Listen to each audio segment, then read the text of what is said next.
So the potential for, let's call it 175 pips. This is short term, right? There's potential for more downside. 175. So you're risking, let's call it 29 pips to gain 175. That makes sense to me all day to do. Happy Sunday to you. I hope you are well this Sunday afternoon or evening, I should say.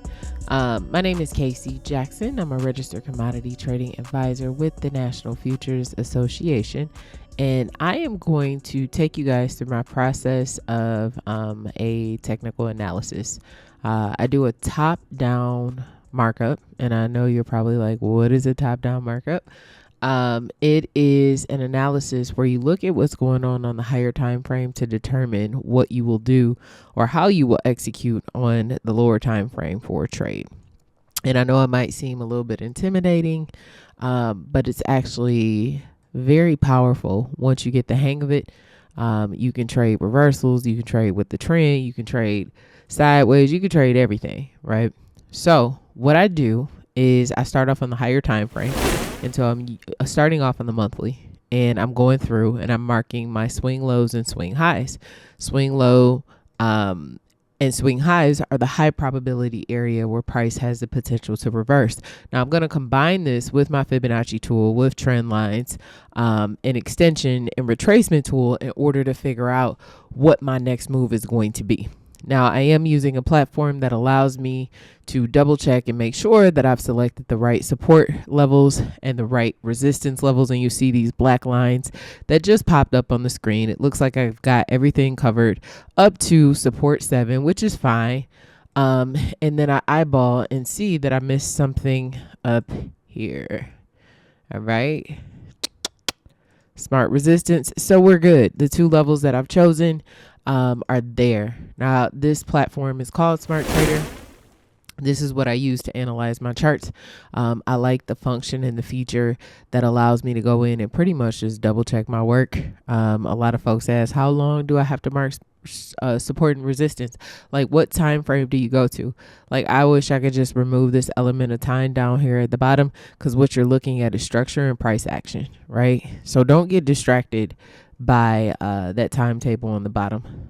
So now I'm going to the weekly chart, and I'm going to do the same thing again. I'm looking for the high probability areas where price has the potential to reverse. And I did not say I'm looking at Euro JPY. JPYs are of much interest to me, as they are at the highest points that they've been in a while. They got to come down. It's just a matter of figuring out when that is going to happen. And so I've been watching for bearish signals, and I did a video on, what was that, GBP, JPY a few weeks back, where we caught, I don't know if that was like 200 or 300 pips. I can't remember. But I anticipated that it was not the big move, right?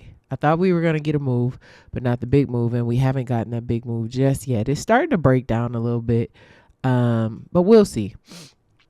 Okay, so I've done my weekly. I'm going to go back to my smart toolbox, select smart support, and it looks like I got everything that I want to get on this time frame. So I'm going to turn this off, and then I'm going to check resistance. I don't see anything for this time frame though. Yeah, it's the same thing as what we saw before. Now, if you don't know how to identify swing highs, swing lows, or you're trying to understand how I approach the market and how I mark up my charts, I would encourage you to go to the no-cost mini course. I break things down there as well, a little bit more in depth, and that's no cost. And you got to be there at 7:25 p.m. Eastern Standard Time. If you're not going to be able to see what I have to share with you. Okay, so get there on time. Okay, so let me see. I'm looking at this on the daily. I need to move this, so I got a high there. Let's turn this. Let's mark this, and I want to mark this. Let's mark this. Okay. I can't wait for these to fall. That's going to be a great day, especially if you're positioned correctly. Let's do this. And then let's do this. Now I'm going to turn on the smart support to make sure I got everything. Yep, I did. Except this right here. How'd I miss that? Okay. And I missed this. Focus on the wrong things. Okay, now I think we're good. I got everything. So I'm going to turn this off. And then we're going to go down to the 4 hour. And I'm just doing the same thing again. Now, after I finish this, then I'm going to go to my tools, my trend line, my fib, in order to help me in determining what's happening, right? So let's see. Yeah, price is at, I'll put this here just so I can see. We surpassed that though, so maybe I won't. I'm going to get rid of that. And then I'm going to throw this on right here. I'm going to do this here. And we're going to do this here. I'm going to grab this one too. And then I think I got one here. And I'm just eyeballing it. Like if you continue to practice, you'll be able to do the same. I actually like this manual, doing it first, better than using just the system to lay it out. I think it puts you in practice to be able to do it no matter what tools you have or don't have.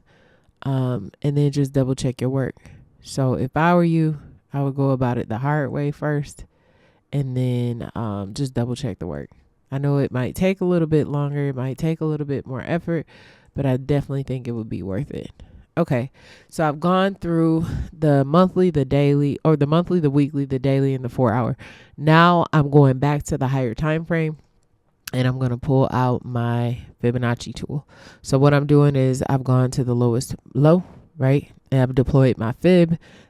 And this shows me that this Fibonacci is complete. Price hit the D extension, 3 months ago, 4 months ago, on the higher time frame. Now we're just waiting for this bad boy to fall.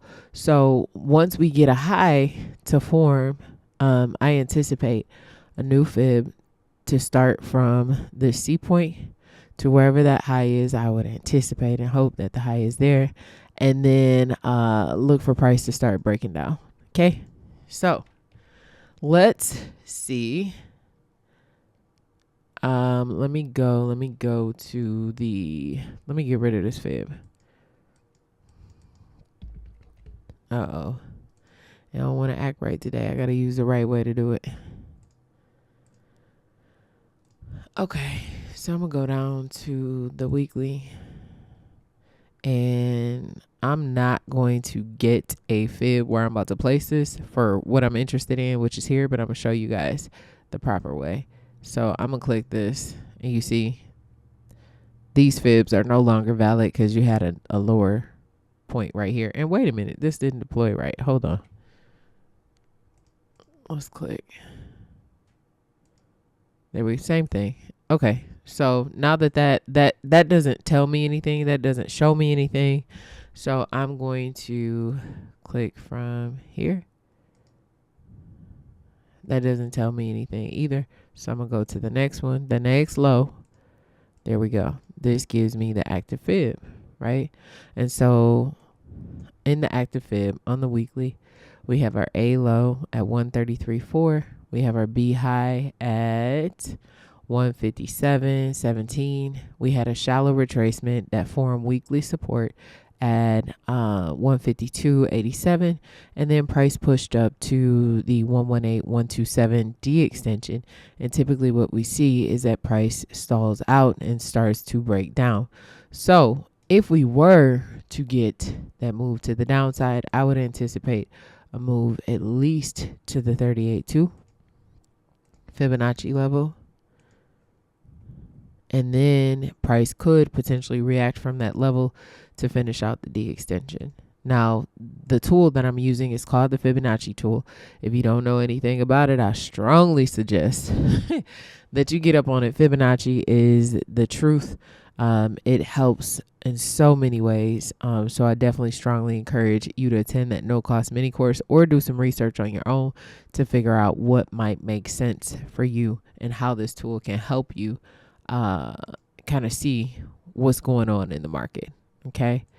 So I am going to, y'all like my singing voice? My cat doesn't. Okay. So on the lower time frame, we got the same thing as on the weekly. You have that A low, the B high, the shallow retracement at the 23.6 retracement level, and then price tried to push up against monthly resistance and rejected from that level, and now it's starting to push up again. So in theory, you're still looking at the 38.2. But of course, before the weekly 38.2 happens, the daily has to happen, which is at 150.94. And so what I'm going to do now, I will mark off where this is on the daily, right? I'm going to delete this. Now I'm going to start pulling out my trend lines. So I'm going to grab my array. That is what I use to mark off my trend line levels. It helps me better than just like the regular line because it helps me stay on track as far as placing the trend line. Trend line goes from swing low to swing low and swing high to swing high. You definitely don't want to cut through candles that'll give you the wrong reading. I'm going to pull out my smart Fibonacci or smart trend line tool and just to see if where I placed it is correct, and it is not. Let me zoom in and see why this is not. I probably cut it in too far. So I'm going to bring this out just a tad bit. Let's click again and see. Oh, I'm not touching the bottom. Okay, let me adjust. So I need this and I need to move to the tip. And then I think we're good. Oh, now I'm too far out. Lord, have mercy. Okay. So now I think we are good. We'll move out just a tad. Now, I don't leave the automated one on there because I can't carry it down to different time frames without getting an improper reading. And so I like to have my own, which is why I go through this. I know it probably seems like a little bit of a headache, but there we go. So I'm going to pull this down just a tad bit, and then we're going to be good. There. Now we're good. Okay. And then what I'm going to do from there, I'm going to go down to the 4 hour. And I'm going to draw my next one. I should have did it from the... Oh, I could have got that if I was on the lower time frame. Okay. So I need to zoom out so I can see. Let me go back to the daily. So I can see what's up. And this is where my next one falls. I'm going to go back to the 4. And then I am going to draw off the 4, my smart one, to make sure I got it right. Nope, they got it in more aggressive. So the break has already happened. Okay. Let's move it in. That's where I thought it might be. Thank God for Smart Trader. Now we click. Yep. I'm going to the end of this low. Uh-oh. Where's the direction? Oh, it's up here. Okay, so I'm drawn from this swing low, right, over here, to this swing low. So we've already got a break on the 4 hour. So what I'm going to get rid of this because I already know that broke, right? But what I'm going to do now is I'm interested in what's going on here. This is where prices started to break down. I'm going to go back to the daily. And I want to see where we are if we hit a D extension. So this was A, B, 61.8. Was that 61.8? I can't see. It finished though. And so now this is the active fib. So you have A high, B low. You have a 786 pullback, which theoretically puts you in line directly with that higher time frame 38.2, which is in the 150, 151 zone. You see that right here where I got that green line that I marked up earlier. And so we're at that level of that pullback. So now I'm going to focus in on this leg right here. Okay. Let me delete this. That's over 1,000 pips or 1,100 pips, something like that. Now let us, I am going to deploy a fib from the low here. So we finish, you see this? We finish this fib, A low, B high, almost a 60, or it is a 61.8 pullback. Price hit the D extension just last Friday to the upside. So the fib is now complete here, right? So my thought is, let me go down to the 4.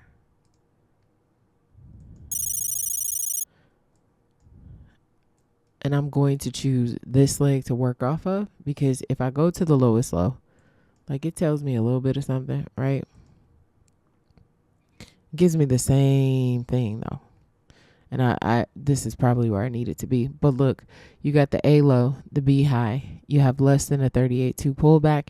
Price has not yet hit the D extension, which is why this is still lit up. So there's potential for a short-term sell to this 157. And then there's a longer term, right? So the move that I showed you on the higher time frame, that's a longer term setup. This one is a shorter term setup. I'm going to delete this because we've already marked off where the level is that we're looking for. But how do you take advantage of what this potentially has to offer for you? I'm going to set it up. And I'm going to go for my swing lows. Let me double check this. Yep, we right on point. And I'm going to go from, that's 3. So that's my long term, my inner and my outer. I'm going to do an extreme inner. That's about right. I need to pull it in just a little bit. There we go. Now I'm going to go down to the 1 hour.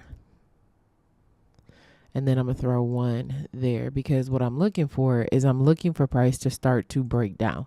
I want to see some bearish signs on this pair. Let me see. I may not be in far enough. Nope, that's it. So I'll go down to the 15. And what I'm going to do is draw from the last touch, which is here, to the next touch. And what I'm waiting to see, let me see if I, yep. What I'm waiting to see is if we start to get a breakdown right here. We are up against 4-hour resistance. Prices hit that D extension on the higher time frame, but there's also a little bit of room for price to push up. Now I'm going to go back to the hour. I'm going to get my smart fib tool. I'm going to click below this low right here. And this is the setup that we talked about. Or actually, it's a smaller leg setup. I'm sorry. There's a lot of stuff happening here. And signs point to me that this is going to make a move to the downside. But what I see here is the potential for price to push up to the second retracement. Lord have mercy. Second resistance level. And then the potential for it to start to break down at least to this 38.2 level. Or what we could see is that price push up, finish that D extension, and then start to make its way down for that bigger move. If we don't get this fib sequence to finish out, I would anticipate that we would see, some sort of a retracement and then a push to the upside to finish, and then that bigger move. But it could happen that this sequence finishes out by hitting this red D extension at 162.27, and then once we hit that, we could start to break down. The other alternative is we could see price start to break down from this current level. On the stochastic oscillator, the daily is in the sell zone. The 4 hour is in the sell zone. The hour is in the sell zone. The 15-minute is in the buy zone, which leads me to believe that there may be a short-term push to the upside before we start to get that move to the downside. So essentially, what we're looking at the potential of, let me grab my rectangle. How I would set this up is 30 pips. I think that you would potentially lose. I think it's a good risk. Let me change this color. So I'm going to make this red. And then I'm thinking short term. Even though there's potential for a big move to the downside, we got to make it past these levels first, right? Got to make it past these levels first. Once we make it past these levels, if I get an outer break on one of them trend lines, on the long term, then I know that it's only for the bigger move. So let us see. All right. So the way that I would potentially set this up is my stop loss just before the D extension over here, just before whatever that I said this was, 152 or I don't know what I said. Hold on. Let me see. This is 162.27. So I would place my stop loss just before this level. And let me adjust. Because if it hits the D extension, then this play that I've presumed is not going to be valid. So the potential for, let's call it 175 pips. This is short term, right? There's potential for more downside. 175. So you're risking, let's call it 29 pips to gain 175. That makes sense to me all day to do. So this is what I'm going to be watching for. I will not execute anything until I get that lower time frame break on the trend line, and then that backside retest, and then for the sale opportunity. So let me know what you think in the comments. How are you going to play Euro JPY? Are you bullish? Are you bearish? What is your bias? I'm curious to know. If this video was helpful to you, please consider giving it a thumbs up. And then I try to put out videos on a pretty consistent basis on the channel, so make sure you subscribe. And if you found it helpful, if you have friends that trade, you think they could benefit from it, share this video with them. Okay. All right. So I appreciate you guys for watching. I hope you have a fantastic day, and I will see you next week. Bye.